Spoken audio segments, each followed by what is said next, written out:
Assalamualaikum warahmatullahi wabarakatuh.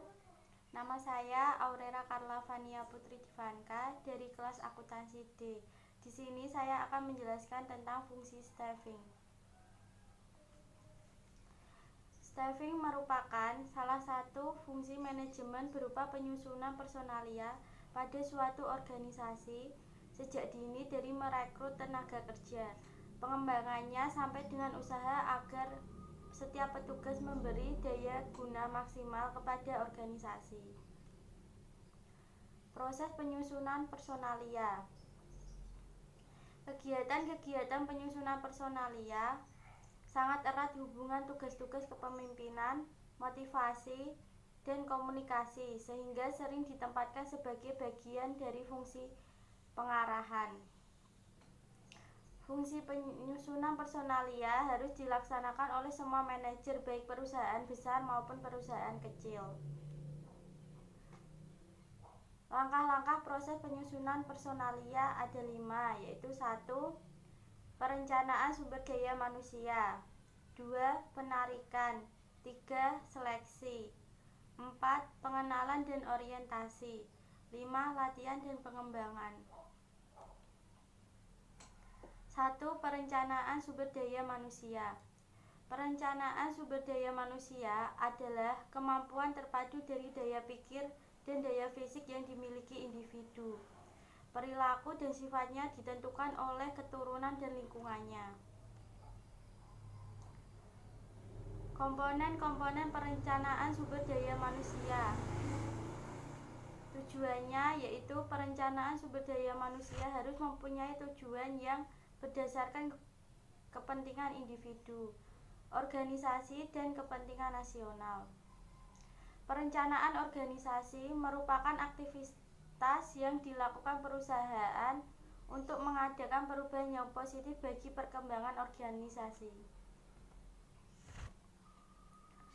Syarat-syarat perencanaan sumber daya manusia.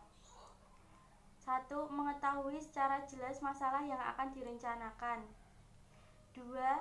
Mampu mengumpulkan dan menganalisis informasi tentang sumber daya manusia. 3. Mempunyai pengalaman luas tentang job analisis organisasi dan situasi persediaan sumber daya manusia. 4. Mampu membaca situasi sumber daya manusia masa kini dan masa mendatang. 5.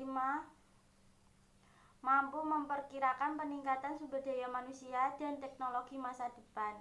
6. Mengetahui secara luas peraturan dan kebijaksanaan perburuan pemerintah. Prosedur perencanaan sumber daya manusia. 1.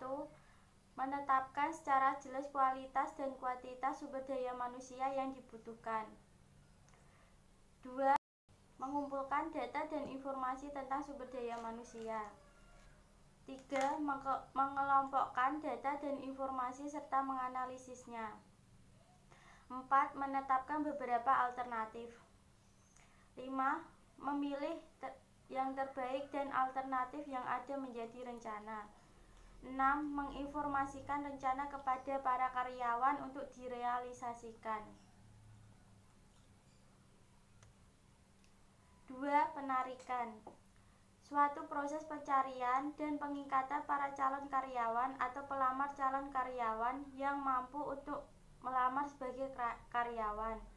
Proses ini dimulai ketika para pelamar dicari dan berakhir bila lamaran atau aplikasi mereka diserahkan dan hasilnya setelah para calon karyawan diseleksi. Hambatan-hambatan penarikan pegawai. 1.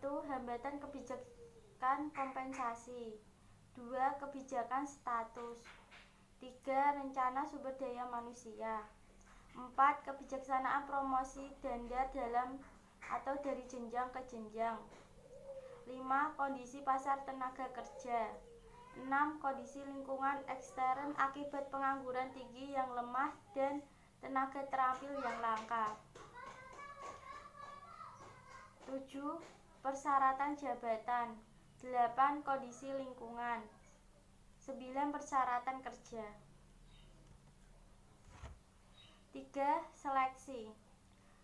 Seleksi adalah suatu proses untuk menentukan orang yang diramalkan akan berhasil memangku jabatan itu nanti. Tujuan seleksi ada 3, yaitu 1. Untuk mengetahui kecakapan seorang pegawai.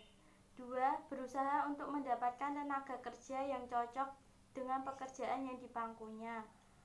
3. Berusaha untuk mendapatkan tenaga kerja tidak hanya yang cocok pada saat sekarang, tetapi tenaga kerja yang memiliki potensi untuk dikembangkan di kemudian hari. 4. Pelatihan karyawan dan pengembangan.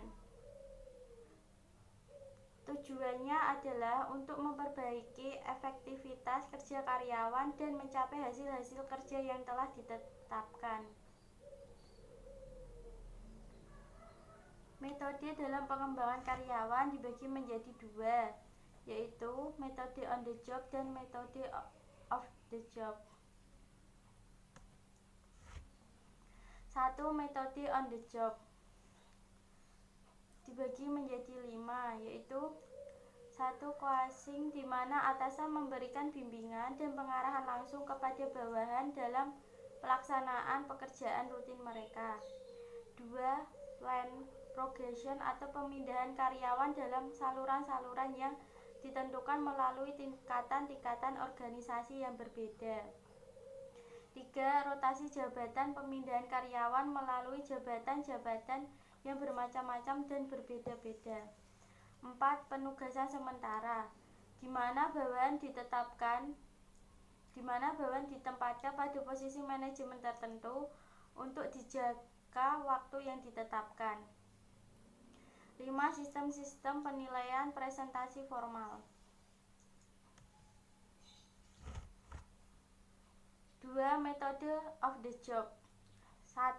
Program-program pengembangan eksekutif, di mana para manajer berpartisipasi dalam program-program yang dibuka untuk umum melalui penggunaan analisa kasus, simulasi, dan metode pembelajaran lainnya.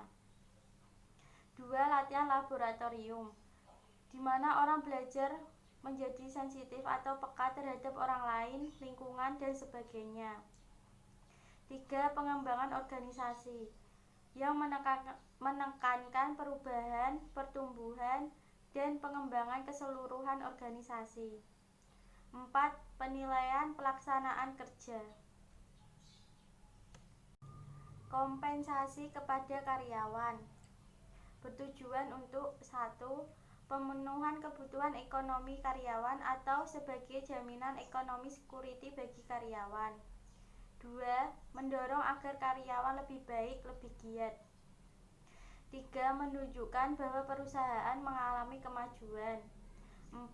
4. Menunjukkan penghargaan dan perlakuan adil perusahaan terhadap karyawannya.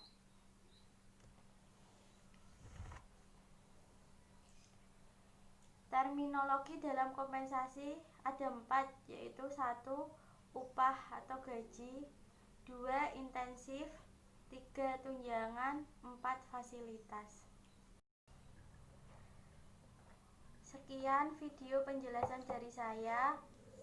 Mohon maaf bila ada salah kata. Terima kasih. Wassalamualaikum warahmatullahi wabarakatuh.